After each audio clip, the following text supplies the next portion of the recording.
सबसे पहले तो मैं ओरिजिन फ़ाइल को ओपन करता हूँ। ओरिजिन को ओपन किया,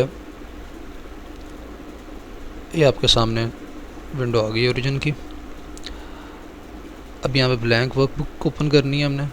ओपन करने के बाद इसको थोड़ा सा स्क्रीन को बड़ा कर लेता हूँ।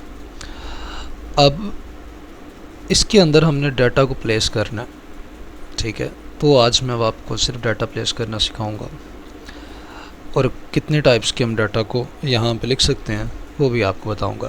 फर्स्ट ऑफ ऑल मैंने एक एक्सेल फ़ाइल को ओपन किया हुआ, ठीक है। तो ये मैं एक्सेल फ़ाइल को ओपन करता हूँ। अब यहाँ पे देखा जाए तो यहाँ पे कुछ डाटा लिखा हुआ है मेरे पास, कुछ मटेरियल्स हैं, इनका डाटा है। तो मैं यहाँ पे ये वाला स्टार्टिंग पे जो 2 कॉलम है इनको मैं कॉपी करता हूँ। आप राइट क्लिक करके भी कॉपी कर सकते हो, ठीक है। आप कंट्रोल C से भी कॉपी कर सकते हो, आपकी मर्ज़ी है। अब इस डाटा को मैं ओरिजिन में ओपन करके इस डाटा को अगर मैं 1 पे रख के प्लेस करता हूँ तो आपको पता है कि स्टार्टिंग पे GO लिखा हुआ है, ठीक है। जैसा कि ये देखें, अब ये GO यहाँ पे आ गया है। तो हम क्या करेंगे, इसको यहाँ पे दबा के इसको यहाँ से डिलीट कर देंगे, ठीक है। या इसको राइट क्लिक करके डिलीट रो, ठीक है, ये डिलीट हो गया। अब नीचे जितना भी डाटा है वो सारे का सारा डाटा मेरे पास एग्जैक्ट फॉर्म में है। अब यहाँ पे हमें कुछ करने की ज़रूरत नहीं है। अब यहाँ पे डाटा लॉगिन कर सकते हैं क्योंकि ये XRD की फ़ाइल है। XRD के अंदर हमारे पास जो डाटा होगा उनको लॉन्ग नेम के अंदर बता सकते हैं, यूनिट्स लिख सकते हैं और कमेंट्स लिख सकते हैं। अब ये देखें यहाँ पे लॉन्ग नेम आ गया। अब लॉन्ग नेम में मैं क्या लिखूँगा, क्योंकि ये सबसे पहले हमारे पास ये वाला डाटा है, ये वाला हमारे पास है थीटा की वैल्यू, क्या है 2 थीटा की वैल्यू। तो यहाँ पे मैं 2 थीटा लिख सकता हूँ, सिंपल लॉन्ग वर्ड में मैंने लिख दिया, ठीक हो गया। अब नेक्स्ट वैल्यूज़ पे आ गया, ये लॉन्ग नेम आ गया y एक्सिस पे। तो इसका मैं लॉन्ग नेम जो है ना वो यहाँ पे लिखूँगा, वो हमारे पास आएगी इंटेंसिटी। तो इंटेंसिटी लिख देता हूँ, इंटेंसिटी लिख दी है, ठीक हो गया।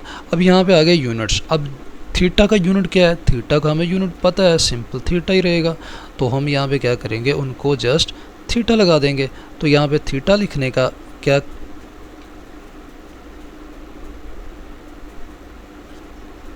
थीटा लिखने के लिए यहाँ पे जब हम आएंगे डबल क्लिक करेंगे, जहाँ पे जब ये लिखने वाला आ जाएगा जहाँ पे हम चीज़ें लिखते हैं और ये ब्लिंक करना शुरू हो जाएगी लाइन, तो यहाँ पे राइट क्लिक कर देंगे तो यहाँ पे सिंबल मैप आ गया, ठीक हो गया।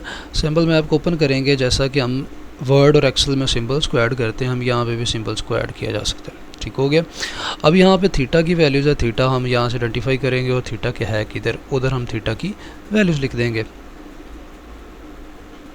अगर देखा जाए तो यहाँ पे ये मेरे पास थीटा पड़ा हुआ है, ठीक हो गया।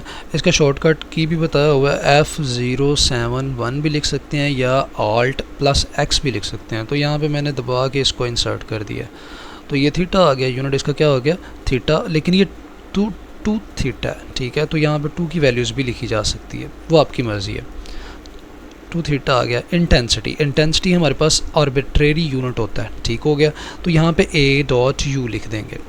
अब यहाँ पे कमेंट्स हैं, कमेंट्स आप कुछ भी लिख सकते हो, मुझे हमें ज़रूरत नहीं है कमेंट्स की, ना हमारे पास फार्मूला लगाने की ज़रूरत है, ठीक है। हाँ, राइट क्लिक करो, यहाँ पे एक ऑप्शन आता है ऐड स्पार्क लाइन, तो स्पार्क लाइन को ऐड किया जा सकता है। सेकंड पे भी हम स्पार्क लाइन को ऐड कर देते हैं। ये हमारे पास एक छोटा सा ग्राफ की शेप में हमारे पास आ जाएगा, जिसको हम अलग से देख भी सकते हैं, ठीक है। अब हमें क्या है कि हमने देखना है, कंफर्म करना है, एक x एक्सिस पे है और दूसरा y एक्सिस पे है। अब x एक्सिस और y एक्सिस को दोनों को सिलेक्ट कर लो, ठीक है।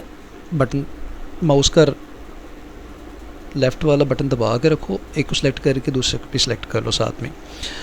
अब ये वाला तरीका आप एक्सेल में, जिन बच्चों को एक्सेल का पता है, जिन स्टूडेंट्स को एक्सेल का पता है उनको तो पता होगा इजीली।